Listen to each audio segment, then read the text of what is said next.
ಅಂಬಿಕಾ, ನೆನೆಸಿಕೊಳ್ಳಬೇಕು ಮನದೇವರನ್ನು. ಈ ಮನ್ಮಥನಿಂದ ನಿನಗೆ ಪ್ರೇಮದ ಅಭಿಷೇಕ.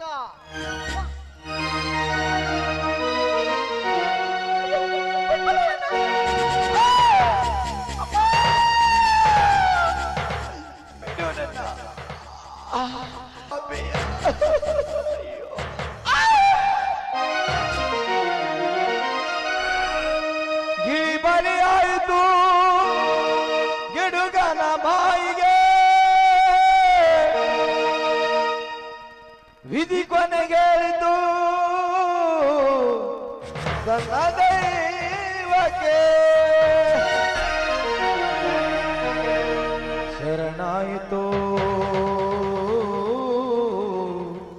ತನ್ನ ದೈವಕ್ಕೆ.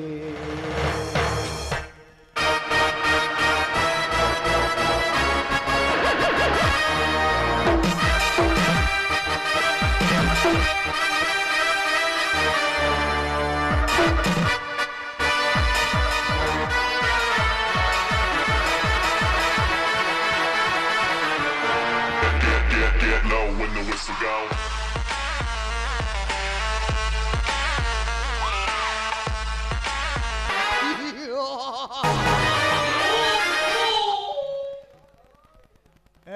ಅಂಬಿಕಾ, ನಿನ್ನ ದೇಹ ಮುಟ್ಟಿದ ಮೊದಲನೇ ಪುರುಷ ನಾನು. ಬಹುದಿನಗಳ ಹೆಬ್ಬಯಕೆ ಇಂದು ನಾನು ತೀರಿಸಿಕೊಂಡೆ.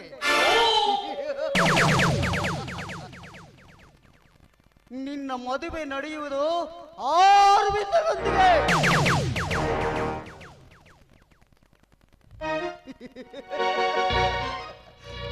ಅದಕ್ಕೆ ಹೇಳಿದ್ದಾರೆ, ಯಾರ ಹೂವು ಯಾರ ಮುಡಿಗೆ.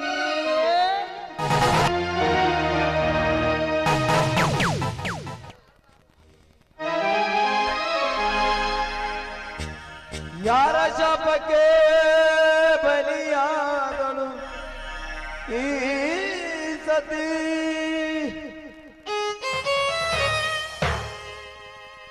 ವಿಧಿ ನೀಡಿದ ಶಾಪಕ್ಕೆ ಬಲಿಯಾದಳು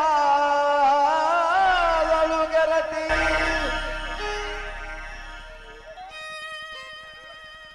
ಎಲ್ಲಿದೆ ನ್ಯಾಯ ನೀತಿ, ಎಲ್ಲಿದೆ ನ್ಯಾಯ ನೀತಿ. ಕಥೆಯಾಯಿತೇ ನಿನ್ನ ಬಾಳು, ಬದುಕಾಯಿತೆ ಬರೆಗೋಳು. ಕಥೆಯಾಯಿತೆ ನಿನ್ನ ಬಾಳು, ಬದುಕಾಯಿತೆ ಬರೆಗೋಳು. ಏಸು ಜನ್ಮದ ಪಾಪವಯ ತೂಗಿ, ಏಸು ಜನ್ಮದ ಪಾಪವಯ ತೂಗಿ, ಬದುಕಾಯಿತೆ ಕಥೆಯಾಯಿತೆ ನನ್ನ ಬಾಳು, ಬದುಕಾಯಿತೆ ಬರೆಗೋಳು.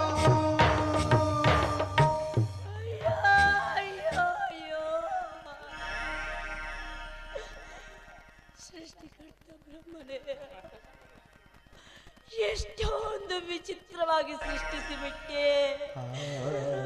ಈ ನನ್ನ ಬದುಕು ಸಾವಿನ ಮಧ್ಯೆ ಇರುವ ಸಂತೆ ಬದುಕಲ್ಲ. ಪ್ರೇಮದ ಹಕ್ಕಿಯಾಗಿ ಪ್ರಿಯತಮನಿಗೆಂದು ಬಯಸಿದ ಜೀವ ಕಾಯ್ತಾ ಇತ್ತು ಮನೆಯ ಬಾಗಿಲಲ್ಲಿ. ನನ್ನ ಕತ್ತು ನನ್ನ ಸಾಗುವಷ್ಟರಲ್ಲಿ ರಣ ಹತ್ತು ಬಂದು ಕುಕ್ಕಿತು ನನ್ನೆದೆಯನ್ನು.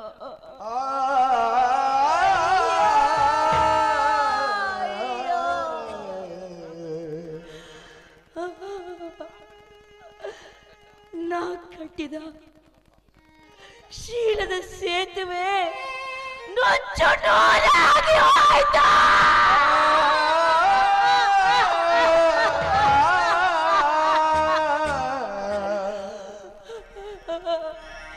ನನ್ನನ್ನು ನಂಬಿದವರಿಗೆ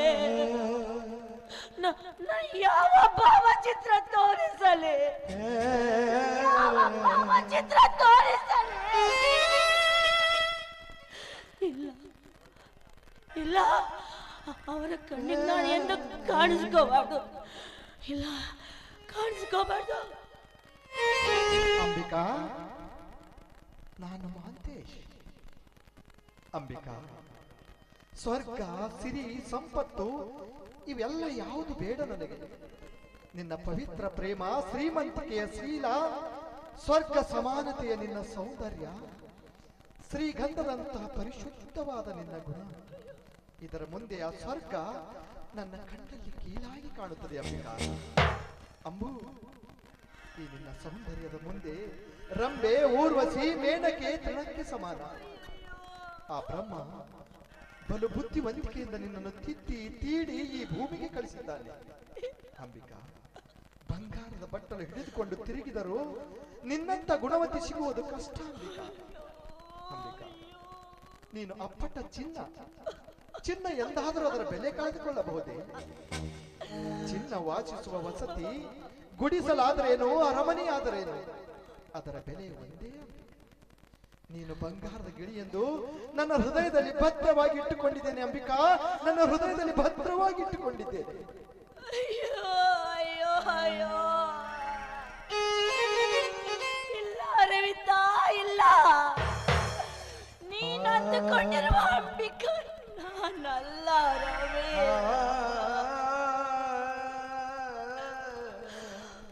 ಅಮೃತದ ಹಾಲೆಂದು ನೀ ಹೇಳಿದೆ, ಆದರೆ ಈಗ ಅಮೃತದ ಹಾಲಿನಲ್ಲಿ ಉಪ್ಪಿನ ಹರಳು ಹಾಕಿ ಹೋಗಿದ್ದಾನೆ ಅವನು.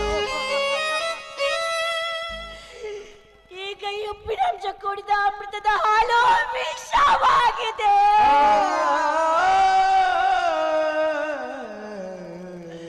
ವಿಷವಾಗಿದೆ ಅರವಿಂದ, ವಿಷವಾಗಿದೆ.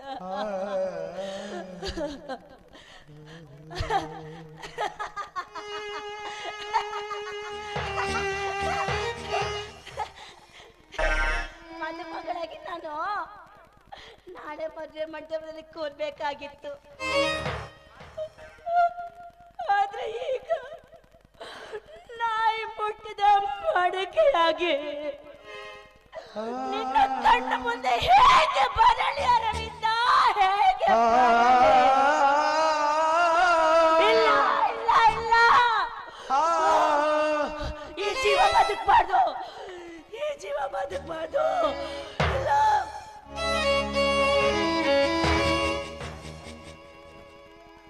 ಯಾರಿಗಾಗಿ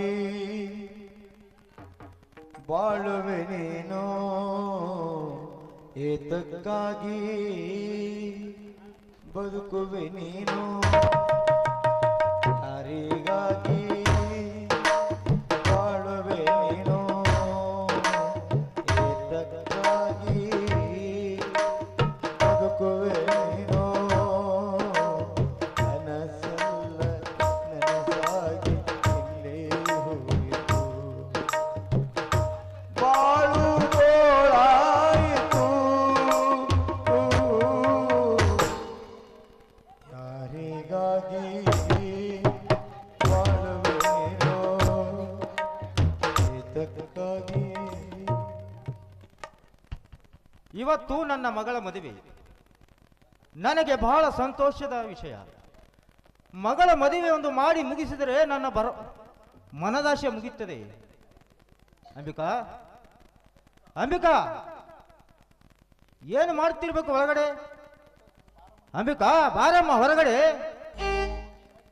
ನಿನಗಾಗಿ ನಿನ್ನ ಗೆಳತಿಯರು ದೇವರ ಗುಡಿಯಲ್ಲಿ ದಾರಿ ಕಾಯ್ತಾ ಕುಳಿತಿದ್ದಾರಮ್ಮ. ಬೇಗ ಶೃಂಗಾರ ಮಾಡಿಕೊಂಡು ಅಲಂಕರಿಸಿಕೊಂಡು ಹೊರಗೆ ಬಾರಮ್ಮ. ಅಂಬಿಕಾ,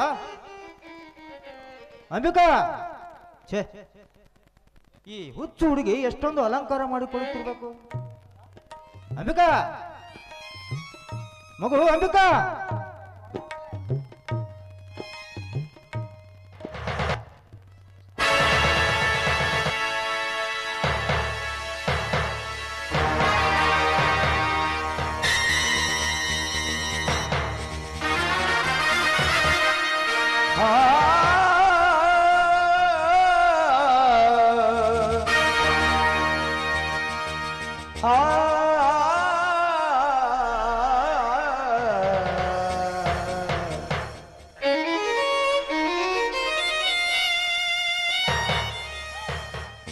ಹಾ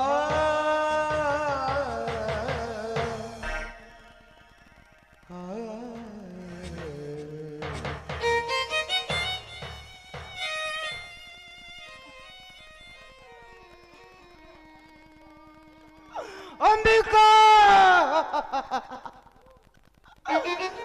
ಎಂತ ಮೋಸ ಮಾಡಿಬಿಟ್ಟೆ ಅಮ್ಮ ನನಗೆ. ಮದುವೆ ದಿವಸ ಎಂತ ಅನಾಹುತ ಮಾಡಿಕೊಂಡೆ ಮಗಳೇ. ಆತ್ಮಹತ್ಯೆ ಮಾಡಿಕೊಳ್ಳುವ ಆಪತ್ತಾದ ಮೇಲೆ ತುಂಬಿಕೊಂಡಿದ್ದಮ್ಮ.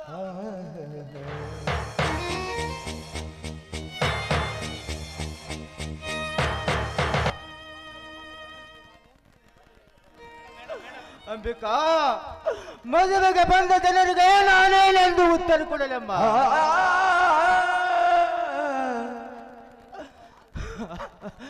ಆತ್ಮಹತ್ಯೆ ಮಾಡಿಕೊಳ್ಳಲು ನಿನ್ನ ಮನಸ್ಸಾದರೂ ಹೇಗೆ ಬಂತಮ್ಮ? ಈ ಮದುವೆ ನಿನಗೆ ಇಷ್ಟವಿರಲಿಲ್ಲೇನಮ್ಮ?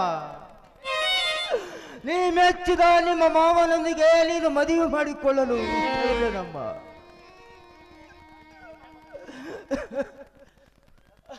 ಅಂಬಿಕಾ ಅಂಬಿಕಾ ಅಂಬಿಕಾ, ನಿನ್ನ ಎತ್ತಪ್ಪ ನಿನಗೇನಾದರೂ ಮೋಸ ಮಾಡಿದೇನಮ್ಮ? ಇಲ್ಲ ಇಲ್ಲ ಇಲ್ಲ. ಹಾಗಾದರೆ ಯಾತಕ್ಕಾಗಿ ಆತ್ಮಹತ್ಯೆ ಮಾಡಿಕೊಂಡೆ ಅಮ್ಮ? ಅಪ್ಪ, ನಾಳೆ ನನ್ನ ಮದುವೆ, ಮದುಮಗಳಾಗಿ ಮದುವೆ ಮಂಟಪದಲ್ಲಿ ಕೂಡುತ್ತೇನೆ ಎಂದು. ಆದರೆ ಇಂದು ಮದುಮಗಳಾಗಿ ಮದುವೆ ಮಂಟಪದಲ್ಲಿ ಕೂಡುವ ಬದಲು ಮಸಣದ ಮಲ್ಲಿಗೆ ಆಗಿ ಮಲಗಿದೆಯಲ್ಲಮ್ಮ. ಯಾಕೆ ಅಂಬಿಕಾ, ನನಗೆ ಇಂಥ ಮೋಸ ಯಾಕೆ?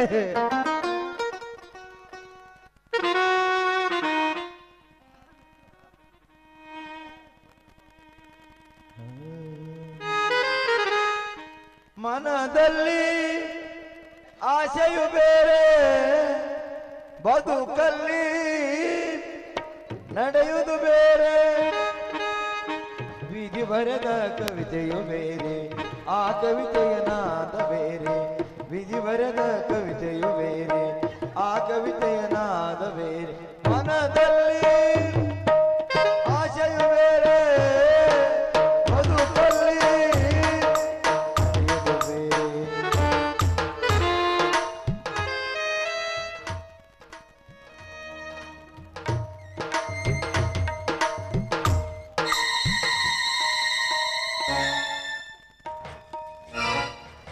ಪ್ರೀತಿಯ ಹುಟ್ಟಪ್ಪನಾದ ರುದ್ರಪ್ಪನಿಗೆ ನಿನ್ನ ಮುದ್ದು ಮಗಳಾದ ಅಂಬಿಕಾ ತಿಳಿಸುವುದೇನೆಂದರೆ, ಹೆತ್ತ ತಾಯಿ ತೀರು ಹೋದ ಮೇಲೆ ನನ್ನನ್ನು ಮುದ್ದಾಗಿ ಬೆಳೆಸಿದ್ರಿ, ನನಗೆ ವಿದ್ಯಾಭ್ಯಾಸ ಕಲಿಸಿದ್ರಿ. ನಾನೇ ಒಪ್ಪಿದಂತ ನನ್ನ ಪ್ರಿಯಕರನೊಂದಿಗೆ ಮದುವೆ ಮಾಡಲು ಮುಂದಾದ್ರಿ. ಈ ಉಪಕಾರನ ನಾನು ಯಾವತ್ತೂ ಮರೆಯಲಾರೆ ಅಪ್ಪ, ಯಾವತ್ತೂ ಮರೆಯಲಾರೆ. ಆದರೆ ಮದುವೆಯ ಮೊದಲ ದಿವಸ ನನ್ನ ಜೀವನದಲ್ಲಿ ನಡೆಯಲಾರದ ಘಟನೆ ನಡೆದು ಹೋಯ್ತಪ್ಪ, ನಡೆಯಲಾರದ ಘಟನೆ ನಡೆದು ಹೋಯ್ತು. ಮನೆಯಲ್ಲಿ ಯಾರು ಇಲ್ಲದ ಸಮಯ ನೋಡಿ ಊರಿನ ನ್ಯಾಯಾಧೀಶರ ದತ್ತನ ರಾಜಧಾನಿಗಳ ಮಗ ಮಹಾಂತೇಶ್ ಮನೆಗೆ ಬಂದು ಕಾಮದ ಕೆಟ್ಟ ವಿಚಾರದಲ್ಲಿ ಶೀಲವೆಂಬ ಹಾಲಿನಲ್ಲಿ ಕಾಮವೆಂಬ ಹುಳಿ ಹಿಂಡು ಹೊರಟೇರಪ್ಪ. ಅಪವಿತ್ರವಾದ ದೇಹವನ್ನು ಮತ್ತೊಬ್ಬರಿಗೆ ಅರ್ಪಿಸುವುದು ಮಹಾಪಾಪವೆಂದು ಇಂದು ಬೆಳಿಗ್ಗೆ ಆತ್ಮಹತ್ಯೆ ಮಾಡ್ಕೊಂಡಿದ್ದೀನಪ್ಪ, ಆತ್ಮಹತ್ಯೆ ಮಾಡ್ಕೊಂಡಿದ್ದೀನಿ. ಇದು ತಪ್ಪೆನ್ಸಿದ್ರೆ, ನೀವು ತಪ್ಪು ಅಂತ ಭಾವಿಸಿದ್ರೆ ದಯವಿಟ್ಟು ನನ್ನನ್ನು ಕ್ಷಮಿಸ್ಬಿಡಿ ಅಪ್ಪ, ಕ್ಷಮಿಸ್ಬಿಡಿ. ಇಂತಿ ನಿಮ್ಮ ಮಗಳು ಅಂಬಿಕಾ. ಅಂಬಿಕಾ ಮಗಳ ಮಹಾಂತೇಶ, ಮಾಂಗಲ್ಯ ಕಟ್ಟಿಕೊಂಡು ಮುತ್ತೈದೆಯಾಗಿ ಮಾಡಿಕೊಂಡ ಗಂಡನ ಮನೆಗೆ ಹೋಗಬೇಕಾದ ನನ್ನ ಮಗಳನ್ನು ಮಸಣಕ್ಕೆ ಕಳಿಸಿದೆಯೋ ಮಗನ? ನಿನ್ನ ಮಗ ನಲ್ಲದೆ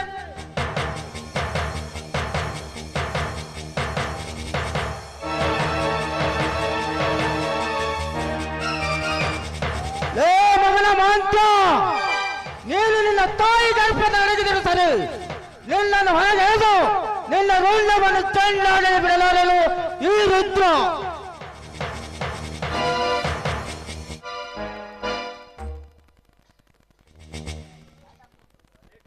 ರುದ್ರ, ಯಾಕೋ ಇಷ್ಟೊಂದು ಅವಸರದಿಂದ ಎಲ್ಲಿಗೆ ಹೊರಟಿರುವೆ? ಎಲ್ಲಿ ಧನರಾಜ್, ಒಂದು ಹೆಜ್ಜೆ ಮುಂದಿಟ್ಟಿದ್ದಾದರೆ ನನ್ನ ನಾಳೆ ಆಗಿದೆ ನಿಮಗೆ. ಮದುವೆಗೆ ಬರುವ ಮಾನವರಲ್ಲ ನೀವು, ಮಾನವರನ್ನು ತಿಂದು ಹಾಕುವ ಗೋಮುಖ ವ್ಯಾಖ್ಯೆಗಳು ನೀವು. ರುದ್ರ, ಯಾಕೋ ರುದ್ರ, ಏನಾಗಿದೆ ನಿನಗೆ? ಮದುವೆಗೆ ಬಂದ ಅತಿಥಿಗಳಿಗೆ ಮನ ಬಂದಂತೆ ಅವಮಾನಗೊಳಿಸುತ್ತಿರುವೆಯಲ್ಲ, ಯಾಕೆ?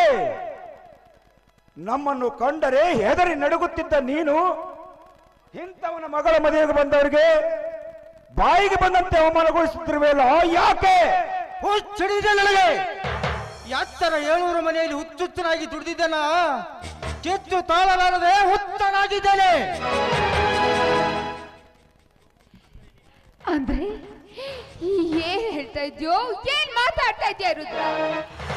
ನಮ್ಮನ್ನ ನೋಡಿದ್ರೆ ಈ ಗೌರವದ ಭಾವನೆಯಿಂದ ಸಂಬೋಧಿಸಿದ ನೀನು ಇವತ್ತು ಏಕವಚನದಿಂದ ಕರೀತಾ ಇದೆಯಲ್ಲ, ಏನಾಗಿದೆ ರುದ್ರ? ಏನಾಗಿದೆ ರುದ್ರ? ಇವತ್ತು ನಿನ್ನ ಮಗಳ ಮದುವೆ ಅಲ್ವೇನೋ? ಮದುವೆ ಎನ್ನುವ 3 ಅಕ್ಷರದ ಪದ ಮುಗಿದು ಹೋಗಿದೆ ತಾಯಿ. ಮದುಮಗಳಾಗಿ ಮದುವೆ ಆಗಬೇಕಾದ ನನ್ನ ಮಗಳು ಮನೆಯಲ್ಲೇ ಮಲಗಿದ್ದಾಳೆ ತಾಯಿ. ಮಗಳು ಅಂದರೆ ನೀನು ಹೇಳುವ ಮಾತು? ಮದುಮಗಳಾಗಿ ನನ್ನ ಮಗಳು. ನಿನ್ನ ಮಗಳು ಏನಾಗಿದೆ ರುದ್ರ? ನಿನ್ನ ಮಗಳಿಗೆ ನನ್ನ ಮಗಳು ಸತ್ತು ಹೋದಳು.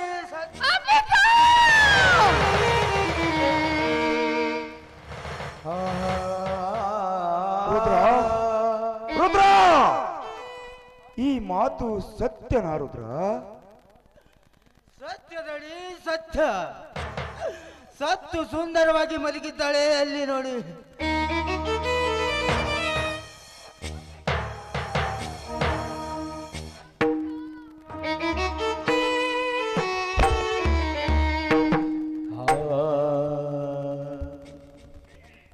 ಅಂಬಿಕಾ, ಹೇ ಎದ್ದೇಳು ಅಂಬಿಕಾ, ಎದ್ದೇಳು.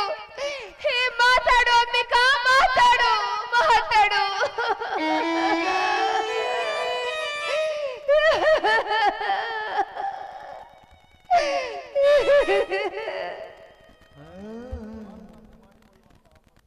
ರುದ್ರ, ನಿನ್ನ ಮಗಳು ಆತ್ಮಹತ್ಯೆ ಮಾಡಿಕೊಳ್ಳುವಂತ ಆಪತ್ತಾದ್ರೂ ಏನಿತ್ತು ನಿನ್ನ ಮಗಳಿಗೆ? ಯಾತಕ್ಕಾಗಿ ಆತ್ಮಹತ್ಯೆ ಮಾಡಿಕೊಂಡಳು? ಯಾವ ಅವಮಾನಕ್ಕಾಗಿ ಆತ್ಮಹತ್ಯೆ ಮಾಡಿಕೊಂಡಳು? ಆಪತ್ತು, ಅವಮಾನ, ಅಪಮಾನ ಎಂದು ತಂದುಕೊಂಡವಳಲ್ಲ ನನ್ನ ಮಗಳು. ಅಪಮಾನ ಮಾಡಿ, ಅವಮಾನ ಮಾಡಿ, ಅತ್ಯಾಚಾರ ಮಾಡಿದನಲ್ಲ ಆತ. ಯಾರು ರುದ್ರ? ಯಾರು ಅಂತ ಹೇಳು. ಯಾರು ಹೇಳೋ ಚಾಂಡಲ? ನನ್ನ ಮಗ, ನಿನ್ನ ಮಗಳ ಆತ್ಮಹತ್ಯೆ ಕಾಣಿಕರ್ತನಾದ ಕುಲಪಾತಕ ಯಾರು ಹೇಳಿದ್ರ? ಆ ಕುಲಘಾತಕ ಬೇರೆ ಯಾರು ಅಲ್ಲ, ನಿಮ್ಮ ಹೊಟ್ಟೆಯಲ್ಲಿ ಹುಟ್ಟಿದ ನಿಮ್ಮ ಮಗ ಮಾಂತೇಶ.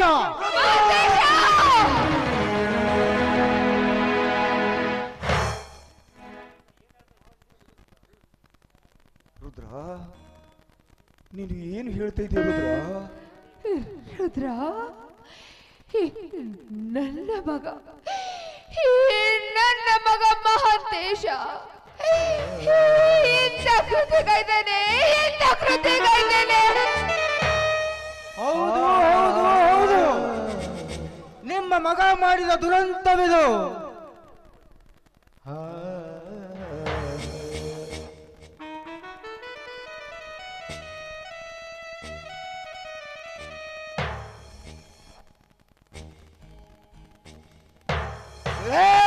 ಮಗನ ಮಹಾಂತೇಶ,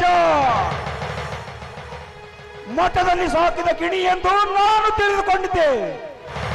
ಆದರೆ ಕಟುಕರ ಮಾತು ಕೇಳಿ ಹಸಿ ಮಾಂಸ ತಿನ್ನುವ ರಣ ಹತ್ತು ನೀನೆಂದು ನಾನು ತಿಳಿದಿರಲಿಲ್ಲ. ಅಯ್ಯೋ ಮಗ ಮಾಂತೇಶ, ಎಂತ ಮೋಸ ಮಾಡ್ತೀಯ ಅಂತ ನಾನು ಕನಸು ಮನಸ್ಸಲ್ಲೂ ನನ್ನ ನೆನೆಸಿರ್ಲಿಲ್ಲ, ಈ ಕನಸು ಮನಸ್ಸಲ್ಲೂ ನೆನೆಸಿರ್ಲಿಲ್ಲ. ಯಾರೂ ನೆನೆಸಿರ್ಲಿಲ್ಲ ತಾಯಿ. ಕನಸನ್ನು ನನಸು ಮಾಡಿಕೊಂಡು ಹೋದವನು ಇಲ್ಲಿಲ್ಲ.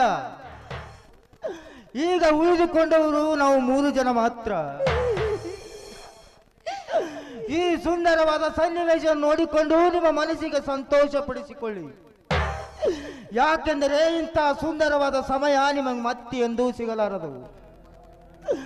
ಬಡವನ ಮನೆ ಹಾಳಾದರೆ ಭತ್ತ ಬೆಳೆಯುವ ಮನೆಗೆ ಕೊಬ್ಬು ಬರುವುದು ಎನ್ನುವ ಮಾತು ಸುಳ್ಳಾಗಲಿಲ್ಲ. ಧನರಾಜ್, ನಾನು ನಿಮ್ಮನ್ನು ಏಕವಚನದಲ್ಲಿ ಮಾತನಾಡಿದರೆ ನಿಮ್ಮ ಆತ್ಮಕ್ಕೆ ಅಪಮಾನವಾಗಬಹುದಲ್ಲವೇ? ಏಕೆಂದರೆ ನೀವು ಮಾನವಂತರ ಮನೆತನದ ಮುತ್ತುಗಳು. ನೀವು ಮದುವೆಯಾಗಿ 3 ವರ್ಷ ಕಳೆದರೂ ನಿಮ್ಮ ಹೊಟ್ಟೆಯಿಂದ ಒಂದು ಮಗು ಹುಟ್ಟಲಿಲ್ಲ. ನಿಮ್ಮ ಹೊಟ್ಟೆಯಿಂದ ಒಂದು ಮಗು ಹುಟ್ಟಿದರೆ ಸಾಕು ಅಂತ ಊರಲ್ಲಿರುವ ಎಲ್ಲ ದೇವರಿಗೂ ತುಪ್ಪದ ಅಭಿಷೇಕ ಮಾಡಿಸ್ತೀನಂತ ಹರಕೆ ಹೊತ್ತ. ಆದ್ರೆ ನಿಮ್ಮ ಮಗ ಹಾಲು ಎರೆದವರಿಗೆ ವಿಷ ಕೊಟ್ಟು ಹೋದ.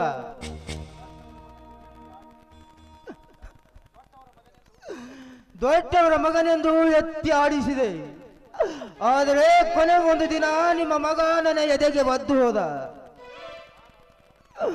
ಮಾನವಂತರ ಮನೆತನವೆಂದು ಪ್ರಾಮಾಣಿಕತೆಯಿಂದ ದುಡಿದ ಮನುಷ್ಯನಿಗೆ ತಕ್ಕ ಪ್ರತಿಫಲ ಕೊಟ್ಟಿದ್ದೀರಿ. ಈ ನಿಮ್ಮ ಋಣ ನಾನು ಯಾವ ಕಾಲಕ್ಕೂ ಮರೆಯಲಾರೆ. ಧನರಾಜ್, ಹಿಂದೊಮ್ಮೆ ನಿಮಗೊಂದು ಮಾತು ಹೇಳಿದ್ದೆ, ನೆನಪಿದೆಯೋ?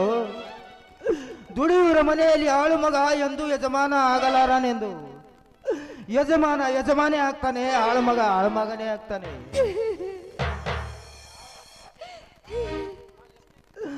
ನಾನು ಎಷ್ಟೇ ನಿಷ್ಠೆಯಿಂದ ದುಡಿದರೂ ನಾನೊಬ್ಬ ನಿಮ್ಮ ಮನೆಯ ಮಗನೆಂಬ ಭಾವನೆ ನಿಮ್ಮಲ್ಲಿ ಬರಲಿಲ್ಲ.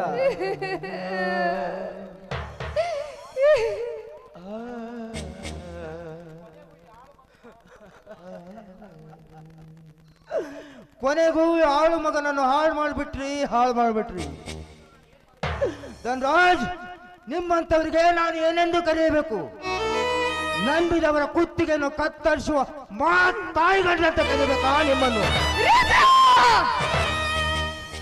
ಏನು ಮಾತಾಡ್ತಾ ಇದೆಯೋ? ಏನ್ ಮಾತಾಡ್ತಾ ಇದೆಯಾ ನೀನು? ಯಾಕೆ ತಾಯಿ, ನಿಮ್ಮ ಮನಸ್ಸಿಗೆ ನೋವಾಯಿತೆ? ಹಾಗಾದ್ರೆ ನಿಮ್ಮ ಮಗ ಮಾಡಿದ ತಪ್ಪು ನಿಮಗೆ ಒಪ್ಪಿಗೆ ಆಗಿರಬೇಕು.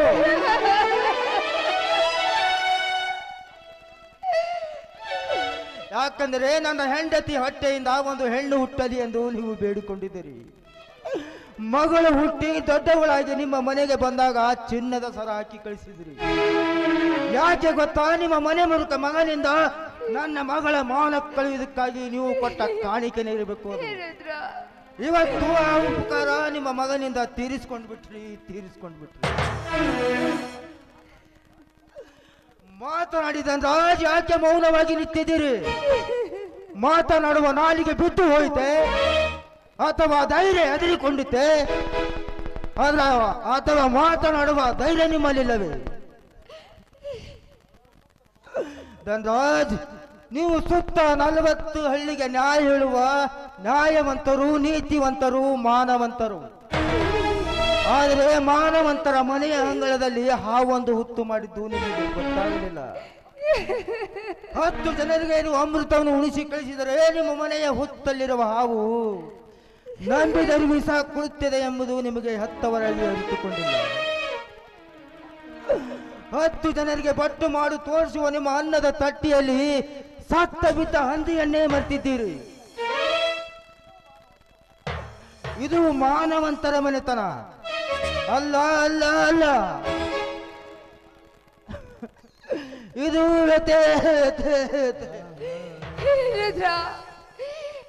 ದಯವಿಟ್ಟು ಮನೋವು ಎಂದು ಮಾತಾಡಬೇಡವೋ, ಮಾತನಾಡಬೇಡ.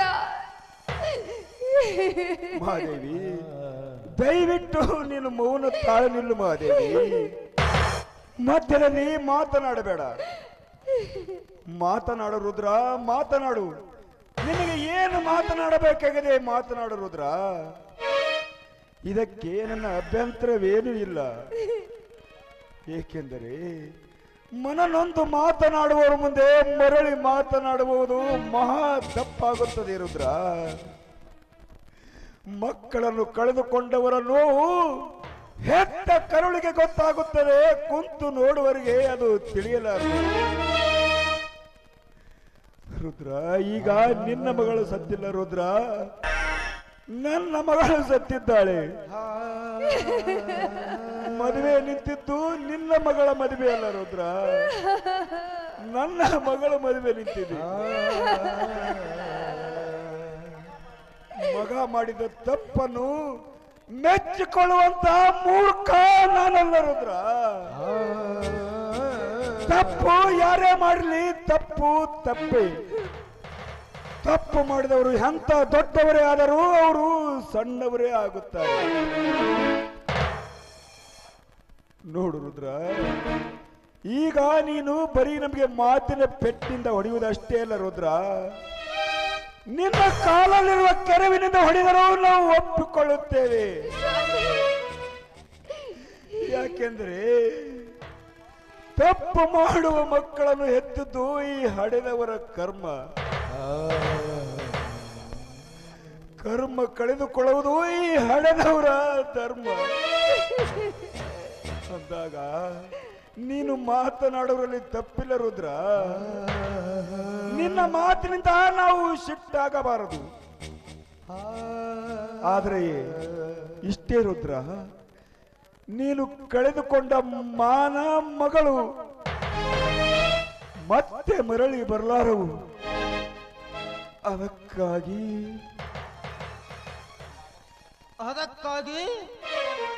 ನಿಮ್ಮ ಮಗ ಮಾಡಿದ ತಪ್ಪನ್ನು ನಾನು ಮರೆತು ಬಿಡಬೇಕಾ?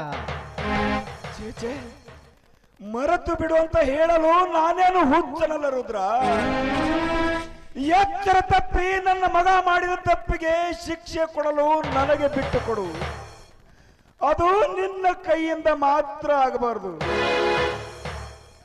10 ಜನರಿಗೆ ನ್ಯಾಯ ಹೇಳುವ ನಾನು ನನ್ನ ಮಗನಿಗೆ ನಾನು ಶಿಕ್ಷೆ ಕೊಡದೆ ಹೋದರೆ ಆ ಶಿವನು ನನ್ನನ್ನು ಖಂಡಿತ ಮೆಚ್ಚಲಾರ. ಆದರೆ ರುದ್ರ, ನಿನ್ನ ಹತ್ತಿರ ಒಂದೇ ಒಂದು ಭಿಕ್ಷೆ ಕೇಳುತ್ತೇನೆ, ಅದು ಇಲ್ಲ ಅಂತ ಮಾತ್ರ ಹೇಳಬೇಡ ರುದ್ರ. ಏನು ಹೇಳಿದೆ? ಏನು ಹೇಳಿ? ರುದ್ರ, ನನ್ನ ಮಾತು ನಡೆಸ್ಕೊಡ್ತೇನೆ ಅಂತ ನನಗೆ ಮಾತು ಕೊಡೋ ರುದ್ರ. ಆಯ್ತು ದಣಿ, ಏನ್ ಕೇಳ್ಬೇಕಂತೀರಿ ಕೇಳ್ರಿ.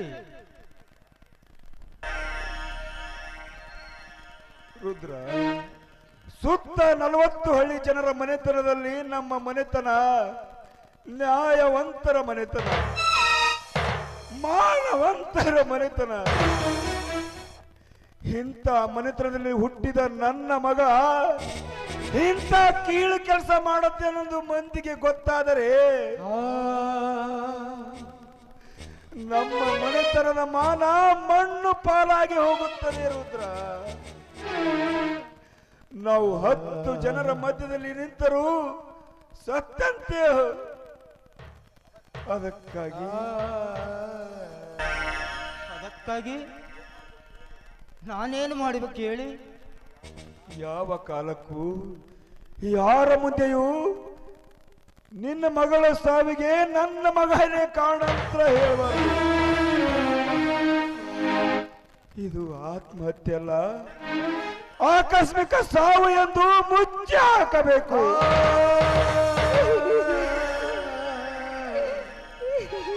ಮದುವೆಗೆ ಬಂದ ಜನರಿಗೆ ಹೇಳಿ ಕಳಿಸುವ ಜವಾಬ್ದಾರಿ ನನ್ನದು. ನಿನ್ನ ಮಗಳ ಸಾವಿನಿಂದ ನನ್ನ ಮನೆತನದ ಮಾನ ಹೋಗಬಾರದು ರುದ್ರ, ಹೋಗಬಾರದು.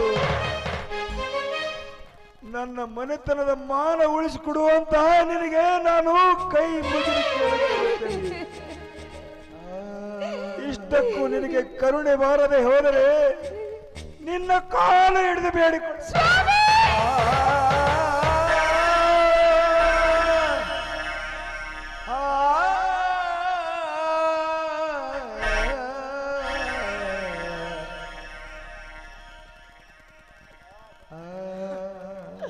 ಧನರಾಜರೇ, ಅತ್ತರೆ ಕಣ್ಣೀರು ಬರುವುದು ಸ್ವಾಭಾವಿಕ. ಆದರೆ ನೀವು ಹೇಳುವ ಮಾತು ಅತ್ತರೆ ಕಣ್ಣೀರು ಬರದಂತೆ ಅಳು ಎನ್ನುವಂತಿದೆ ನಿಮ್ಮ ಮಾತಿನ ಅರ್ಥ. ಹೌದು ರುದ್ರ, ಹೌದು. ಇದು ಅನಿವಾರ್ಯ ರುದ್ರ, ಇದು ಅನಿವಾರ್ಯ.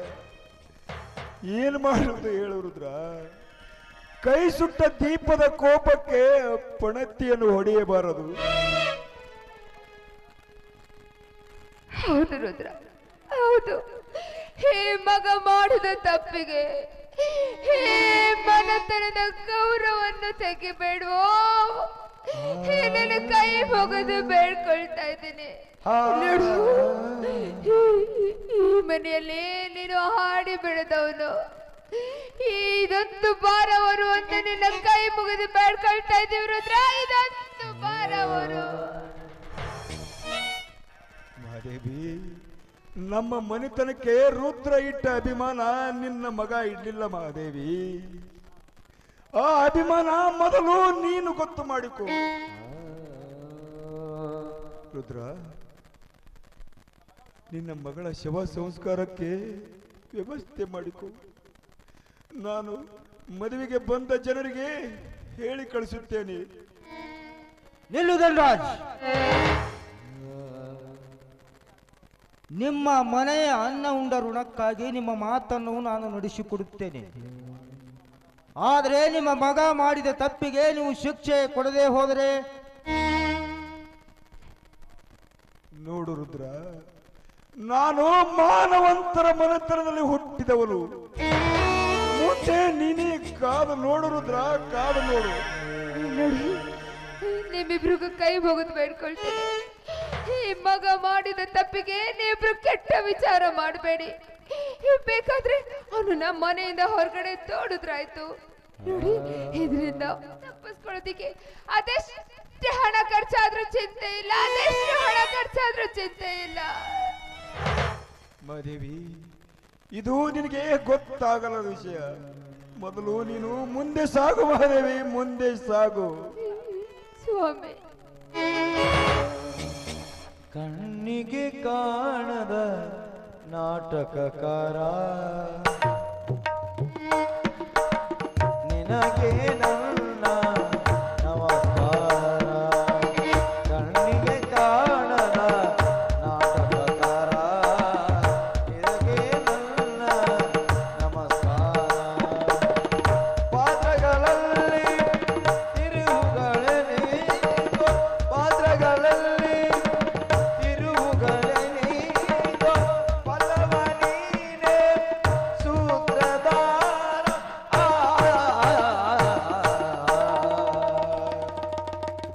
ಕಣ್ಣಿಗೆ ಕಾಣದ ನಾಟಕ